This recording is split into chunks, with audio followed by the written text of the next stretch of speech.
aqui, como eu havia falado no começo, eu trouxe exemplos baseados no guia para candidatos do Ciele, porque me parece, eu nunca havia pensado nisso, dependendo do nível de proficiência dos meus alunos, como elaborar as questões, os itens, né? E aqui a gente vai ver exemplos. Obviamente que a gente pode adaptar perfeitamente, pode fazer muito semelhante também, tá bom? Vou mostrar alternativas. Existem 4 atividades de comunicação da língua, tá? A primeira que a gente vai ver é a compreensão de leitura. Esses aqui são exemplos que estão disponíveis no guia, tá bom? Sugiro que se você... Porque aqui no slide fica muito pequeno, porque às vezes a questão ocupa a tela toda, tá? E aí sugeri para que você acesse o guia também, porque aí vou falando, dependendo, mostrando a estrutura do item, aqui no caso tarefa, de acordo com o nível de proficiência do quadro comum europeu, tá bom? Essa aqui é uma tarefa de A1, tá? Que aí, por exemplo, usou um e-mail. Olá, Maria, você quer vir para o show da Shakira? E aí, a gente viu, né, uma elaboração de um item, e aqui só tem 3 alternativas. É um nível bem inicial, nível A1. E falando do Ciele e do Dele, para quem nunca fez ou não trabalha com formação ou com cursos preparatórios, tá? Só a título de formação, o Ciele você não estipula que nível que você acha que você tá, né? Você vai fazendo a prova e aí vai até o C1, porque não tem interação, é somente via computador. Já o Dele, ele vai até o C2 e o sistema de aplicação também difere. Eu tenho mais afinidade com o Ciele porque eu já fui candidata também e na Cidade do México eu tive a oportunidade de trabalhar no departamento de avaliação com os especialistas que elaboravam essas tarefas, né, os itens. E aqui a gente parte para o A2. Ó, o A2 já fica mais complexo, é um e-mail maior, com mais informações, e as alternativas vão de 1 a 5. Depois vocês podem olhar com calma o conteúdo, a forma que está escrita, tá bom? É só mesmo para a gente visualizar a estrutura, como vai ampliando a dificuldade de acordo com o nível de proficiência. Aqui já no B1, já são 3 textos diferentes, e aí com 8 alternativas. Então aí é para você escolher, ó, você vai ler os 3 textos, uma jovem chilena, né? Umas jovens chilenas que falam sobre as experiências. Escolher a opção correta para cada uma das 8 perguntas. E aí abre uma caixa de diálogo, você como professor pode colocar as opções, tá? Aqui já é uma tarefa de B2, só que a tarefa é porque é um texto corrido e as palavras, né, que vão completar estão, né, abre uma caixa de diálogo e aí você vai ter que marcar a palavra que completa corretamente aí, né? Fala assim, dos 5 fragmentos só tem que utilizar 4. E aí abre a caixa de diálogo também e você vai escolher, mas você pode colocar as alternativas como professor. E aí já no último nível do Ciele, o C1, a gente já tem um texto bem maior com a mesma estrutura do B2, né, de abrir uma caixa de diálogo e completar para cada espaço. Já para a compreensão auditiva, eu achei bem legal. Tem palavras soltas aqui nesse quadro, e aí você vai escolher, dentre o áudio que você vai ouvir, a que completa melhor as 5 alternativas, as 5 afirmativas abaixo. E aí você dá a opção para o candidato, nesse caso, mas para o estudante. Esse aqui é o nível A1, tá bom? Agora no nível A2, vai escutar, por exemplo, 5 anúncios ou notícias, e dentre essas 5 notícias, né, qual é a notícia verdadeira, né? Se você liga para a rádio, você pode ganhar um disco, conhecer um cantor, ir a um show sem pagar, né?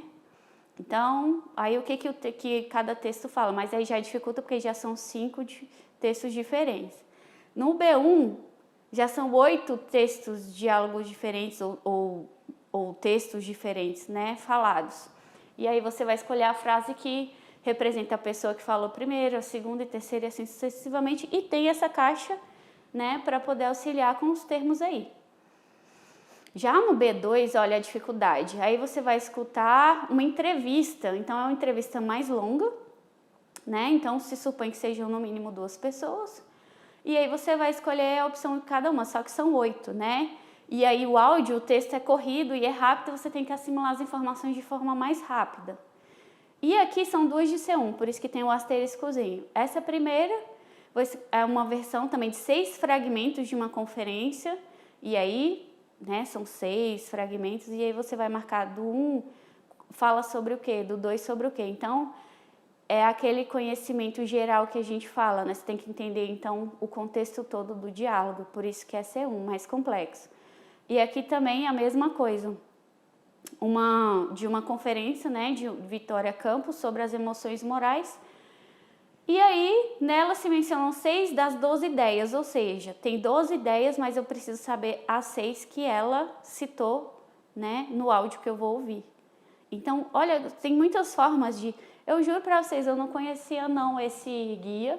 Passei a conhecer quando fui candidata da prova, mas isso aqui dá muita informação para a gente, professor, porque são itens, tarefas que já são validadas por especialistas. Então, pode dar certo. É válida para o exame de certificação CIELE? Sim, mas a gente pode transformá-la para ser válida para o nosso contexto também. E aqui a terceira, né, atividade de comunicação, que é a expressão e interação escritas. Achei bem legal isso aqui também, né? Você recebeu uma mensagem da sua amiga e esse aqui serve para 1 e B1, e a partir do que é escrito, que aí se julgam, né, de acordo com a matriz de referência e as competências e habilidades, eles vão julgar se o que você escreveu se adequa a 1 ou B1, né? E aí tem o e-mail, então você tem que responder a esse e-mail, né? Você vai ter que por exemplo, dar uma desculpa, olá, que tal? Me disse o Miguel que você, depois de todos os anos fora, você tem que vir a Granada, blá, blá, blá. E aí, o que eu achei fascinante disso é que você dá orientações para os seus alunos. Não é só um comando simples, né? Mas você dá mais ou menos a estrutura do texto que ele tem que escrever, né? Até, por fim, tem que se despedir da maneira correta, enfim. É um nível A1 e B1. Já o B2 e C2 já é um artigo de opinião. Nossa, já começa a dificultar. Inclusive, o gênero, ele faz parte do nível de proficiência, né? Aqui já é um texto de opinião, né? Um artigo de opinião.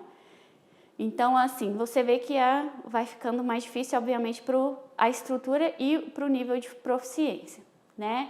Tem essa outra tarefa também para B2 e C1, que você vai fechar uma cafeteria muito importante, né? Que você vai todo dia, mas aí você vai ter que escrever uma carta para a redação do jornal Mundo N, né? Para que você vai expor os motivos, porque você está inconformado com o fechamento dessa cafeteria, enfim. Aí você vê que já é bem mais elaborado, porque é B2, C1, né? E por fim, a última atividade de comunicação, que é a expressão e interação orais. E aqui achei bem legal. Dia 1, você tem que responder 4 perguntas de caráter pessoal. E aí você vai ouvir as perguntas e responder depois. E aí você, professor, você pode elaborar as perguntas que você quiser. Mais curiosidade, na página oficial do CIELE disponibilizam como um teste. Você pode fazer ou pode pagar o curso também, se você quiser ter essa certificação internacional.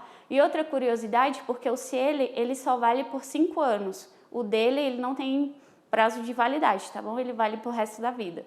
Tem também essa diferença entre os dois exames. E aí o aluno vai responder 4 perguntas pessoais. E essa aqui, né, tá lá como exemplo de A2. Mas eu acho que para o nosso contexto, que o foco é comunicativo, eu acho que descrever uma foto não é nada comunicativo. Por isso que eu coloquei ali do ladinho A2, atenção, porque essa é uma atividade validada, mas é para o fim, para o uso do CIELE, né, do exame. Mas para nossa aula eu acho que descrever não seja tão válido não, tá bom? Mas aqui tem, ó, descreva a fotografia, quantas pessoas tem, e aí vai da sua escolha, né? Dependendo do seu grupo de alunos. Aqui é a opção da foto 2. Mas essa de B1 já é bem legal, aquele que a gente viu no primeiro. Por exemplo, escolha uma das opções, recusar um convite ou organizar uma festa, né?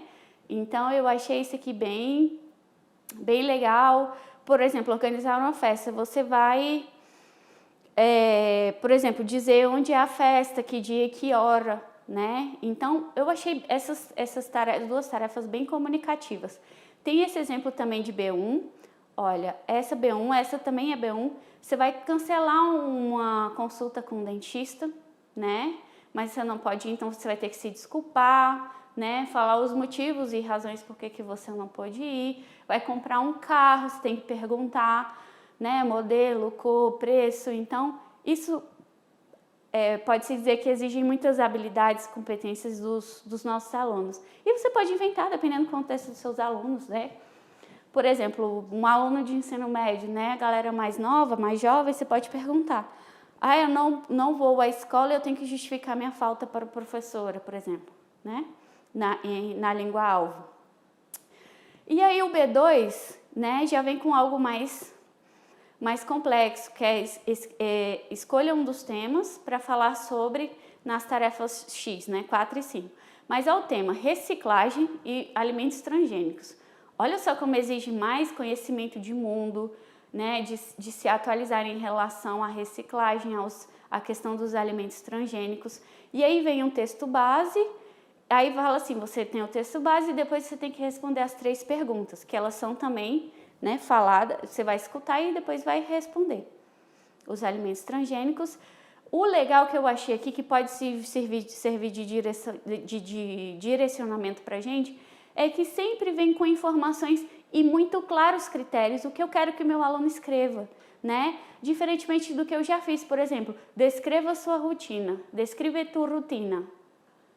Meu Deus, mas aí tá, assim, eu me despierto e me duermo e me acuesto, não sei o quê. Então o aluno, sabe, deixe o mais claro possível o que você quer que o seu aluno expresse, tá bom? Isso aí e aí dá certo. E a gente já tem essa de C1, né? Que aí não vem o tema somente, vem um texto, pequeno textinho básico, por exemplo, hay que limitar el consumo y el empleo de combustibles, materiales no recicláveis, ou el reciclaje es la única solución. E aí, né, que é já C1, e aqui, por algum motivo, trouxe o exemplo ali dos alimentos transgênicos, e aqui tem um espacinho para eles escreverem, né?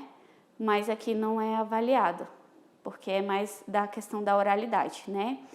E aqui, encaminhando para o final, eu tenho sugestões baseadas no que eu estudei até o momento e nos meus anos de prática. Eu falo que eu já passei metade da minha vida trabalhando como professora, né? Então, e muito do que eu escuto dos colegas e o que eu aprendo com os alunos também, tá bom?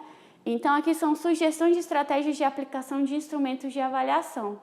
Disponibilize as orientações da prova oral com antecedência para os alunos, ou ao menos o tema, os temas, né, que eles possam escolher também, para que eles possam se preparar melhor. Gostaria até de mandar um beijo para minha professora de inglês, Letícia, né, que com ela eu aprendi muitas formas de instrumentos que eu não conhecia, do inglês, mas que a gente adapta. Nessa última prova oral que eu fiz nesse semestre com ela já mandou o roteiro da prova oral, que era para escrever tais perguntas, responder para o colega, simular, né, uma entrevista, enfim. E eu achei muito legal que ela disponibilizou isso com antecedência para que a gente pudesse se preparar, né? Faça uso da redação guiada, aprendi com ela também, né, em relação à redação guiada, que você disponibiliza as orientações pontuais e que você sugira questões ou roteiro, que o aluno vai respondendo, como a gente viu nos exemplos anteriores, né? O que você quer que seu aluno faça? Então escreva, né? Informe para ele o que você quer que ele faça, né? Questões e roteiro a respeito do tema abordado para auxiliar na construção do parágrafo e texto do aluno, porque a gente sabe que no contexto brasileiro, a gente possui muitas falhas na educação básica, até da escrita na língua materna. Então, a gente tem que ser o mais claro possível, né, tratando-se de uma outra língua, de uma língua adicional, né? E deixe bastante claro o conteúdo, competências e habilidades que serão exigidos dos alunos em relação a qualquer instrumento de avaliação, né? Muito deixar claro o que você vai esperar deles em relação de conteúdo, né? Ou de habilidades e competências. E utilize sempre rubricas para instrumentos subjetivos e questões abertas, questão de justiça, que a gente já viu. E não se esqueça do verdadeiro objetivo da avaliação, que não é punir, não é massacrar, não é demonstrar poder, e é você trazer insumos para você, para tomar decisões a partir daquilo, e para os seus alunos saberem em que pé está o seu processo de aprendizagem. Basicamente isso, né, da avaliação. Né? Eu tenho sugestões de instrumentos de avaliação que eu não preciso mostrar, e eu não sei como mostrar corretamente porque eu não sei o seu contexto, né? Mas que você pode pegar e para todos esses aqui, estabeleça critérios, estabeleça rubricas, que seus alunos saibam o que eles têm que vai ser exigido deles, por exemplo, numa prova escrita, numa prova oral, e como é que serão esses critérios, a distribuição dos pontos por meio da rubrica, né? Uma peça teatral, feira de países, pesquisa, seminário, ensaio, resumo, trabalho em grupo, roda de conversa. Uma sugestão roda de conversa, seu aluno é tímido, peça para que ele escreva e ao final te entregue. Foi uma estratégia que eu utilizei na disciplina do que eu criei, né, na minha dissertação de mestrado. Então, tem alunos tímidos que estão aprendendo, né, mas que não querem falar por algum motivo da timidez e não peçam que escrevam, então, as conclusões que chegou do debate que está tendo na roda de conversa. A redação, um parágrafo, né, que é mais utilizado nos níveis iniciais, podcast, videogames, né, os alunos gostam de jogar videogame, até adultos, né? Digo por mim mesma. Que aí você coloca na língua alvo, né? Coloca em espanhol e vai aprendendo, os personagens vão falando em espanhol e assim vai, séries, enfim. A paródia, o relatório, o portfólio, maquete, simulado, música, feira de ciências. E aí são sugestões, né? Não existe nada melhor ou pior para você. E a gente viu naquela parte de rubricas, e essa aqui é uma rubrica holística, não tenho tempo, mas use pelo menos essa que é uma rubrica geral, que fala sobre os quatro tipos de atividades de comunicação, né? De leitura, escrita, expressão oral e compreensão auditiva. E assim você consegue dar um feedback para o seu aluno, né? Pelo menos de maneira geral. E as conclusões então, Marcelo, o que eu utilizo? O que é melhor? Não sei, você que vai saber do seu contexto. Eu te dou aqui informações que eu coletei ao longo desses anos, estudando avaliação, e que você, como professor, escolha o que for mais justo e mais adequado para a sua turma, tá bom? Eu espero que tenha sido útil para você essa aula. Aqui estão as referências, qualquer dúvida estou à disposição. E nos vemos na nossa última aula do nosso curso. Hasta luego!